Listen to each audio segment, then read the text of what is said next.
Hello friends, मित्रांनो, आज आपण घेत आहोत सेतू अभ्यासक्रम इयत्ता 9वी विषय विज्ञान आणि तंत्रज्ञान. आणि मित्रांनो, आज आहे आपली चाचणी क्रमांक 3.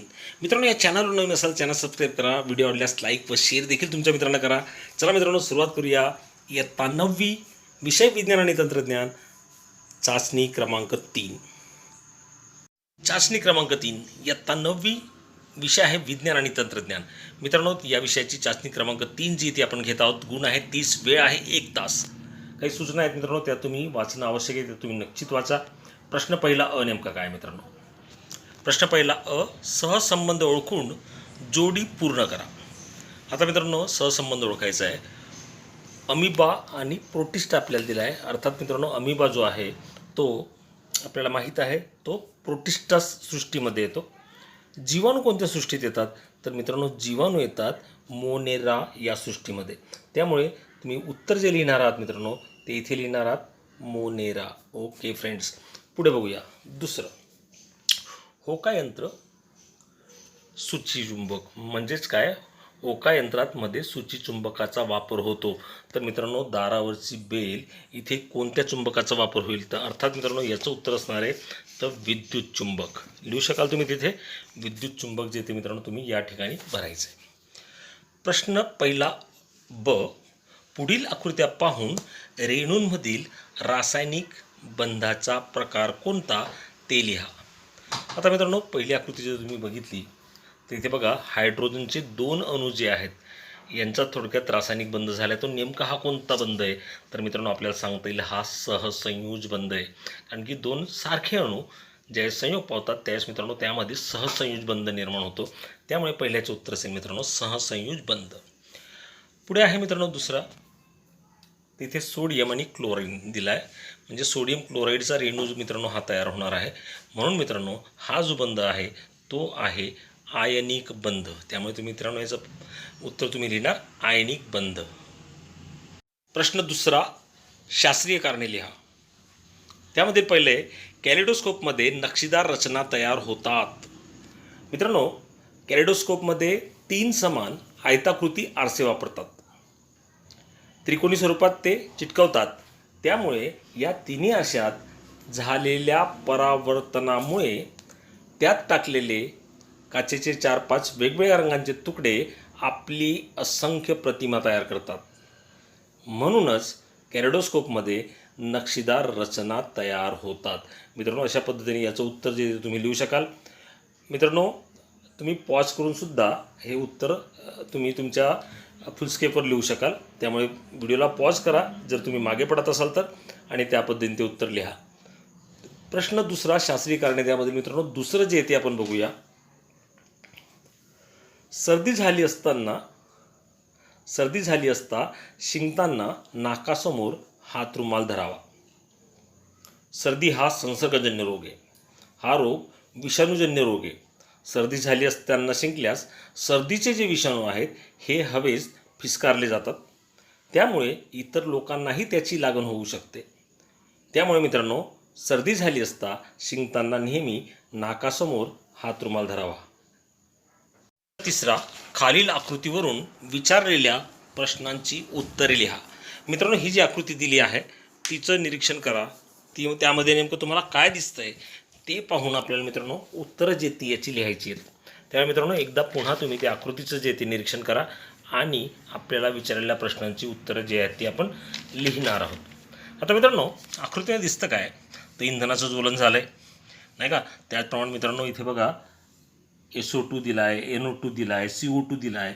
म्हणजे sulphur dioxide, nitrogen dioxide, carbon dioxide हे जे वायू आहेत मित्रांनो हे इथे दिसत आहेत आपल्याला.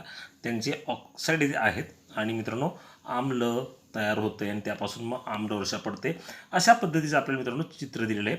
त्याचप्रमाणे प्राणी व वनस्पतींची हानी होते. पुन्हा हे पाणी मित्रांनो, हे जे आम्ल आहे ते जलाशयात जातं आहे.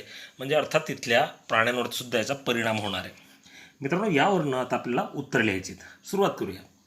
प्रश्न पहिला दिला आहे आपल्याला अ, कोणकोणत्या वायूंची ऑक्साईडे हवेत मिसळत आहेत. अर्थात मित्रांनो, आपल्याला इथे दिलं आहे SO2, NO2, CO2 म्हणजे काही ऑक्साईड आहेत. मग त्यापासून आपल्याला म्हणतील SO2 म्हणजे सल्फर, नायट्रोजन व कार्बन वायूंची ऑक्साईडे हवेत मिसळत आहेत असं आपल्याला म्हणता येईल. दुसरा प्रश्न बघूया. बघा मित्रांनो, पहिल्या प्रश्नाचं उत्तर कोणकोणत्या वायूंची ऑक्साईडे हवेत मिसळत आहेत. तर आपल्याला सांगता येईल सल्फर, नायट्रोजन व कार्बन वायूंची ऑक्साईडे हवेत मिसळत आहेत. पुढचा प्रश्न, पडणाऱ्या आम्लयुक्त पावसात कोणत्या प्रकारचे आम्ल असेल?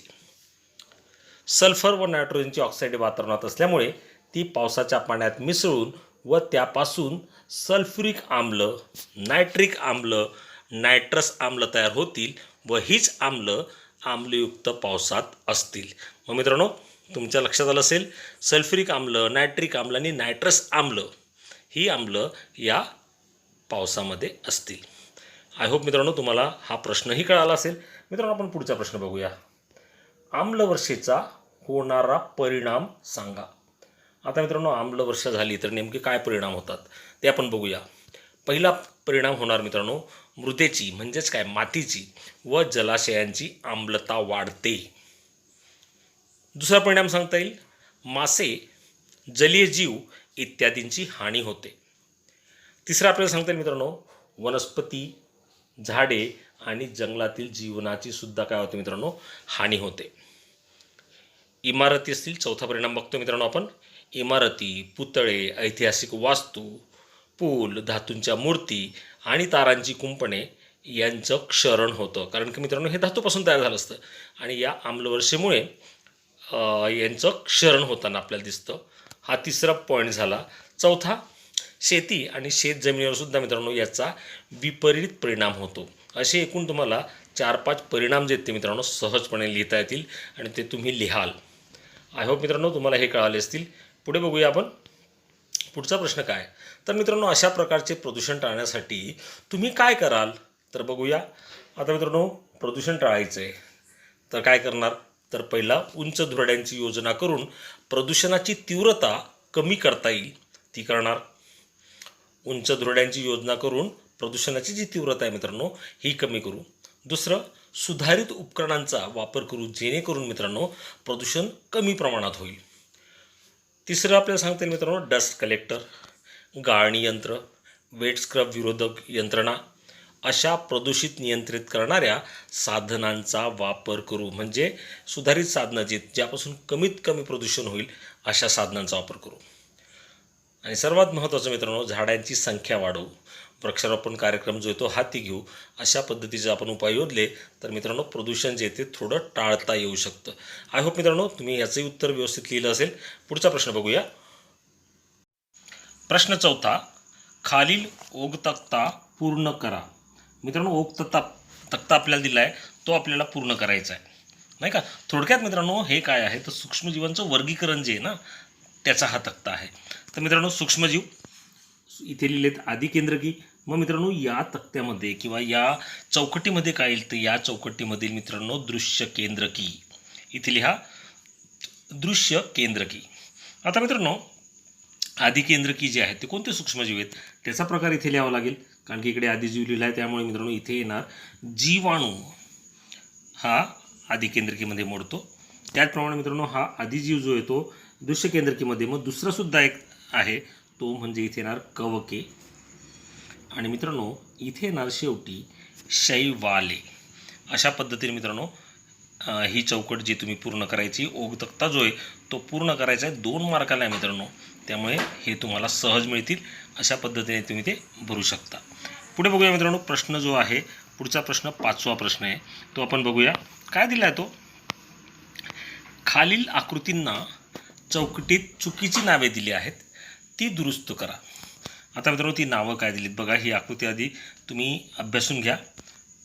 मग तुम्हाला इथे दिसून येईल ही नावं जी आहेत ही सर्व नावं चुकीची आहेत आणि ती आपल्याला मित्रांनो दुरुस्त करायची आहेत. मित्रांनो तुमच्या इथे लक्षात येईल जिथे आपल्याला या आकृतीच्या समोर दिले समपरासरी तिथे असणार आहे मित्रांनो. इथे तुम्ही दुरुस्त करून घ्या. ते नावं तुम्ही इथे लिहिणार. आता समपरासरीच्या ऐवजी तिथे असं लावं अतिपरासरी. मित्रांनो पहिलं दुरुस्ती येणार अतिपरासरी. दुसरं बघूया मित्रांनो. या आकृतीचे निरीक्षण केल्यावरती असं दिसून येतं इथे अवपरासरी दिलं आहे परंतु हे अवपरासरी नाही आहे तर हे आहे समपरासरी. मित्रांनो इथे दुसरी दुरुस्ती करा, ती येणार समपरासरी. Okay friends. तिसरा बघा मित्रांनो, तिसऱ्याच्या ठिकाणी तुम्हाला दिलं आहे मित्रांनो अतिपरासरी, नाही का. पण हे सुद्धा दुरुस्त आपल्याला करायचं आहे, त्यामुळे तिसऱ्याच्या ठिकाणी लिहिणार मित्रांनो तुम्ही अवपरासरी. अवपरासरी. आय होप मित्रांनो तुम्हाला हे कळालं असेल. मित्रांनो पुढचा प्रश्न जो आहे तो 6वा प्रश्न तो आपण बघूया. प्रश्न 6वा, ताऱ्यांच्या निर्मितीच्या टप्प्यांचा योग्य क्रम लावा. मित्रांनो इथे 1 2 3 4 आपल्याला या घटना दिलेल्या आहेत आणि त्या योग्य आपल्याला क्रमानुसार लावायच्या आहेत. पहिली दिली आपल्याला तापमान व घनता वाढते, दुसरं अणुऊर्जा निर्मिती प्रक्रिया सुरू होते किंवा अणुऊर्जा निर्मिती सुरू होते, तिसरं आहे वायूचा गोल सूर्यप्रकाशित असतो आणि चौथा आहे तप्त वायूचा गोल तयार होतो. मग मित्रांनो या टप्प्यांचा आपल्याला योग्य क्रम लावायचा आहे. पहिला क्रम कोणता येणार आहे मित्रांनो, तर पहिला क्रम असेल तापमान व घनता वाढते, हा पहिला क्रम असेल. त्यामुळे मित्रांनो तापमान व घनता वाढते हा आला पहिला क्रम. आता मित्रांनो दुसरा क्रम कोणता आहे, दुसरा तर आपल्याला सांगता येईल इथे मित्रांनो. पहिला झाला, दुसरा लिहू शकता तप्त वायूचा गोल तयार होतो. तप्त वायूचा गोल तयार होतो. तिसरा येईल मित्रांनो अणुऊर्जा निर्मिती सुरू होते आणि चौथा येईल वायूचा गोल स्वयंप्रकाशित होतो. असा हा मित्रांनो क्रम लक्षात घ्या. तापमान व घनता वाढते 1 नंबर, 2 नंबर तप्त वायूचा गोल तयार होतो, 3 नंबर अणुऊर्जा निर्मिती सुरू होते आणि 4 नंबर वायूचा गोल स्वयंप्रकाशित होतो. अशा पद्धतीने मित्रांनो या प्रश्नाचं उत्तर जे येतं तुम्ही लिहू शकाल. पुढचा प्रश्न घेऊया मित्रांनो. प्रश्न 7वा, प्रत्येकी 2 उदाहरणे द्या. अ आहे नैसर्गिक विघटनशील पदार्थ. मित्रांनो वनस्पती व प्राणीजन्य पदार्थ जे आहेत हे सर्व नैसर्गिक विघटनशील पदार्थ आहे, त्यामुळे तुम्ही उत्तर लिहू शकतात वनस्पतीजन्य व प्राणीजन्य पदार्थ. त्याच्यात पुन्हा अजून तुम्हाला समजा मित्रांनो लिहायचं असेल तर भाज्या, फळे, कापूस, लोकरीचे धागे हे सर्व काय आहेत मित्रांनो, तर नैसर्गिक विघटनशील पदार्थ. तुम्ही फक्त 2 लिहू शकताय, 2 भाज्या फळे लिहिलं तरीही चालेल. पुढचा प्रश्न आहे मित्रांनो, ध्वनीचे प्रसारण या माध्यमातून होते. मित्रांनो माध्यमाची तर आवश्यकता असतेच असते. आपण जे बोलतो ते कोणत्या माध्यमातून ऐकू येतं, ते आपल्याला हवेच्या माध्यमातून ऐकू येतं. म्हणून आपण इथे उत्तर लिहिणार आहोत ध्वनीचे प्रसारण हवेच्या माध्यमातून होते किंवा हवा या माध्यमातून होते. हे झालं. त्याचप्रमाणे मित्रांनो तसेच स्थायूमधून सुद्धा ध्वनीचं प्रसारण होतं. आपल्याला 2 उदाहरणं द्यायचे सांगितलेत, त्यामुळे आपण हवा आणि स्थायू असं लिहिलं तरीही चालेल. पुढचा प्रश्न बघूया मित्रांनो. प्रश्न 8वा, खालील आकृतीत प्रकाश परावर्तनाचे प्रकार आहेत त्यांचे निरीक्षण करून फरक स्पष्ट करा. मित्रांनो पहिला प्रकार जर आपण बघितला तर हा कोणता प्रकार आहे, तर हा सांगता येईल आपल्याला नियमित परावर्तन. आणि जो दुसरा प्रकार आहे तो आहे अनियमित परावर्तन. आता मित्रांनो या आकृतीचं तुम्ही ऑब्झर्व करायची आहे आणि याच्यावरून आपल्याला फरक जो आहे तो लिहायचा आहे. चला मित्रांनो लिहूया फरक. नियमित परावर्तन मित्रांनो पहिली आकृती जी होती त्याच्यावरून नियमित परावर्तन आपण लिहिणार आहोत. ते कसे कुठे होतं, तर आपल्याला पहिलं सांगता येईल सपाट व गुळगुळीत पृष्ठभागावरून होणाऱ्या प्रकाशाच्या परावर्तनास नियमित परावर्तन म्हणतात. अनियमित परावर्तन बघूया लगेच. अनियमित परावर्तन त्याचा पहिला पॉईंट, खडबडीत पृष्ठभागावरून होणाऱ्या प्रकाशाच्या परावर्तनाला अनियमित परावर्तन म्हणतात. मित्रांनो हा एक फरक आपल्याला म्हणता येईल, नियमित परावर्तन आणि अनियमित परावर्तन. आता दुसरा फरक जो तो आपण बघूया मित्रांनो. प्रकाशाच्या नियमित परावर्तनात सपाट व गुळगुळीत पृष्ठभागावर समांतर पडणाऱ्या आपाती किरणांचे आपतन कोन व परावर्तन कोन समान मापाचे असतात. हा झाला मित्रांनो दुसरा फरक आपल्याला करायचा आहे. अनियमित परावर्तनात बघूया. प्रकाशाच्या अनियमित परावर्तनात खडबडीत पृष्ठभागावर समांतर पडणाऱ्या आपाती किरणांचे आपतन कोन समान मापाचे नसल्याने परावर्तन कोनही समान मापाचे नसतात. हा मित्रांनो आपल्याला दुसरा फरक लिहिता येईल. तिसरा फरक बघूया. या परावर्तनात आपाती किरण समांतर असतील तर परावर्तित किरणही समांतर असतात. तिसरा अनियमित परावर्तनात बघूया. या परावर्तनात आपाती किरण समांतर असले तरी परावर्तित किरण समांतर नसतात. मित्रांनो आकृतीच्या आधारे आपल्याला हे 3 पॉईंट जे लिहिता येतील आणि तेवढे ते पुरेसे, मात्र तुम्ही ते व्यवस्थित लिहून घ्या. चला मित्रांनो, पुढचा प्रश्न. प्रश्न 9. काय होईल ते लिहा. त्यामध्ये मित्रांनो प्रश्न पहिला आहे, अतिप्रमाणात वेदनाशामक औषधांचे सेवन केले. मित्रांनो काय होईल? अतिप्रमाणात वेदनाशामक घेतल्यास त्याचा परिणाम होणे कमी होते. शिवाय ॲसिडिटी होणे, चेतासंस्था, उत्सर्जन संस्था, यकृत यावर विपरीत परिणाम होणे असे आढळून येते. त्यामुळे मित्रांनो अतिप्रमाणात वेदनाशामक औषधांचं सेवन जे ते करू नये. मित्रांनो काय होईल ते लिहामध्ये पुन्हा एकदा सांगतोय बघा. अतिप्रमाणात वेदनाशामक घेतल्यास त्यांचा परिणाम होणे कमी होते. शिवाय ॲसिडिटी होणे, चेतासंस्था, उत्सर्जन संस्था, यकृत यावर सुद्धा याचा विपरीत परिणाम होतो. प्रश्न दुसरामध्ये बघूया काय होतील ते. विद्युत घटाच्या दरम्यान विद्युत वाहक तार आणि बल्ब परिपथात जोडले. मित्रांनो विद्युत वाहक तारेतून विद्युत प्रवाह जो येतो वाहत जाईल आणि विद्युत प्रवाह व्हायला तर मित्रांनो बल्ब जो येतो चालू होईल, बल्ब लागेल, म्हणजेच काय होईल तो प्रकाशमान होईल असं मित्रांनो इथे घडणार आहे. त्यामुळे याचं उत्तर आपण या पद्धतीने लिहू शकतो. विद्युत वाहक तारेतून विद्युत प्रवाह वाहत जाईल व बल्ब लागेल म्हणजेच तो प्रकाशमान होईल. तिसरा प्रश्न बघूया लगेच. ज्वालामुखीचा उद्रेक झाला तर मित्रांनो काय होईल ते लिहायला सांगितले आपल्याला. लिहूया. ज्वालामुखीच्या उद्रेकातून घनरूप, वायुरूप व द्रवरूप पदार्थ बाहेर पडतात. उदाहरणार्थ hydrogen sulphide, sulphur dioxide, carbon dioxide, ammonium chloride, hydrogen, बाष्प, धुलीकण. त्यामुळे प्रचंड प्रमाणात हवा जी ती काय होते प्रदूषित होईल. त्याचप्रमाणे मित्रांनो वित्तहानी होऊ शकेल, जीवितहानी होईल मोठ्या प्रमाणात. त्याचप्रमाणे या प्रदूषणामुळे वनस्पती व प्राण्यांवर खूप धोकेदायक परिणाम होतील. मित्रांनो अशा पद्धतीचं ज्वालामुखीचा उद्रेक झाला तर काय होईल त्याचं उत्तर तुम्ही लिहू शकाल. मित्रांनो उत्तर मोठं असतं तरी लिहिणं गरजेचं आहे, कारण की सगळे पॉईंट त्याच्यामध्ये आपल्याला इन्व्हॉल्व करायचे आहेत. पुन्हा एकदा सांगतोय मित्रांनो मी उत्तर, आणि जर समजा तरी लिहिलं जात नसेल तर व्हिडिओ पॉज करून तुम्ही ते लिहू शकाल. ज्वालामुखीच्या उद्रेकातून घनरूप, वायुरूप व द्रवरूप पदार्थ बाहेर पडतात. उदाहरणार्थ hydrogen sulphide, sulphur dioxide, carbon dioxide, ammonium chloride, hydrogen, बाष्प, धुलीकण. त्यामुळे प्रचंड प्रमाणात हवा जी ती प्रदूषित होईल. त्याचप्रमाणे वित्तहानी व जीवितहानी मोठ्या प्रमाणात होईल. या प्रदूषणामुळे वनस्पती व प्राण्यांवर खूप धोकेदायक परिणाम होतील. आय होप मित्रांनो तुमचं ते लिहिलं गेलं असेल आणि तुम्हाला ते कळालंही असेल. आता मित्रांनो आपला शेवटचा प्रश्न आपण बघूया 10वा. प्रश्न 10वा. खालील आकृती निरीक्षण करा व उत्तरे द्या. मित्रांनो चित्रात दिसणाऱ्या मानवनिर्मित वस्तूचे पर्यावरणात कोणते परिणाम होतात. मित्रांनो हे चित्र नेमकं कसं ते बघा. मित्रांनो या सगळ्या प्लॅस्टिकच्या कॅरी बॅग दिसत आहेत. मध्ये सुद्धा बराचसा प्लॅस्टिकचा सामान जो आहे मित्रांनो तो भरलेला दिसतोय. म्हणजे थोडक्यात प्लॅस्टिक जे आहे त्याविषयी मित्रांनो आपल्याला प्रश्न विचारलेला आहे. मग चित्रात दिसणारी वस्तू कोणती, तर अर्थात तुम्ही सांगणार मित्रांनो प्लॅस्टिकच्या पिशव्या आहेत किंवा प्लॅस्टिक.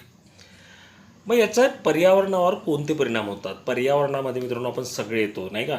मग तिथे नेमका कोणता परिणाम होतो तर बघा प्लॅस्टिक हे अविघटनशील आहे. पुढची कित्येक वर्ष ते तसेच पडून राहते. दुसरा पॉईंट याच्यामध्ये सांगता येईल प्लॅस्टिक अत्यंत घातक प्रदूषक आहे. त्यामुळे पर्यावरणात खूप प्रदूषण होते. प्लॅस्टिक पाण्यात फेकले तर जलचर प्राण्यांची हानी होते. भूपरिसरात फेकले तर मित्रांनो हे जे प्लॅस्टिक आहे चरणाऱ्या प्राण्यांच्या पोटात जाऊन त्यांना हानी पोहोचते. मग जाळलं तर तयार होणारा वायूसुद्धा काय करतो मित्रांनो हवा मोठ्या प्रमाणात प्रदूषित करतो. म्हणजे अशा पद्धतीने हे मित्रांनो वातावरणावर परिणाम करत असतं, पर्यावरणावर परिणाम करत असतं. पुन्हा एकदा ऐकवा. प्लॅस्टिक हे अविघटनशील आहे. पुढची कित्येक वर्ष ते तसेच राहते. दुसरा पॉईंट सांगता येईल प्लॅस्टिक अत्यंत घातक प्रदूषक आहे. त्यामुळे पर्यावरणात खूप प्रदूषण होते. प्लॅस्टिक पाण्यात फेकले तर जलचर प्राण्यांची हानी होते.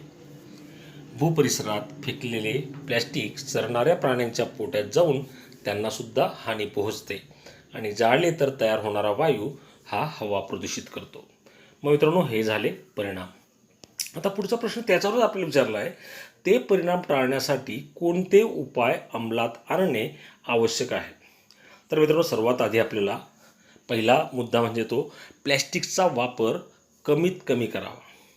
प्लॅस्टिकचा जो वापर आहे मित्रांनो हा कमीत कमी आपण केला पाहिजे. दुसरा मुद्दा, टाकाऊ प्लॅस्टिकपासून रस्ते बांधणी करण्यात यावी. जे टाकाऊ आहे ते रिसायकलिंगमध्ये जातं, त्याच्यापासून काय करावं तर ते टाकून न देता रस्ते बांधणी करण्यात यावी. तिसरं, कोठेही प्लॅस्टिक टाकणे हे चुकीचे आहे. त्याऐवजी त्याचे एकत्रीकरण करून ते विकणे अथवा पुनर्चक्रीकरणासाठी ते पाठविणे. म्हणजे त्याचा उपयोग जर आपल्याला करता आला मित्रांनो तर ते खूप अतिउत्तम आहे, नाही का. मग किंवा नाही तर मग ते रिसायकलिंग ज्याला आपण म्हणतो तसं केलं तर ते चांगलं ठरेल.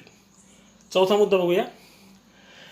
प्लॅस्टिकऐवजी अन्य पर्यावरणास हानी पोचणार नाहीत असे पर्याय वापरावेत. प्लॅस्टिकच्या कॅरी बॅग ज्या आहेत मित्रांनो त्या वापरण्यापेक्षा कागदी पिशव्या किंवा मग मित्रांनो कागदी पिशव्या कापडी पिशव्यांचा वापर केला तर तो चांगला राहील. त्यामुळे हा चौथा मुद्दा जरूर लिहा. प्लॅस्टिकऐवजी अन्य पर्यावरणास हानी पोचवणार नाहीत असे पर्याय वापरावेत. पाचवा आहे मित्रांनो, जनजागृती करावी. अशा कार्यक्रमांचे आयोजन करावे की ज्यामुळे लोक जागृत होतील. पर्यावरणविषयी मित्रांनो असे कार्यक्रम करणं गरजेचं आहे. आणि सहावं आहे मित्रांनो, प्लॅस्टिक निर्मितीवरती योग्य ते प्रतिबंध लावावेत. अशा पद्धतीने मित्रांनो आपला हातचा जो पेपर आहे तो सोडून झाला असेल. आय होप तो तुम्हाला कळाला असेल. मित्रांनो चॅनलवर नवीन असाल चॅनल सबस्क्राईब करा. काळजी घ्या. थँक्यू. Good bye.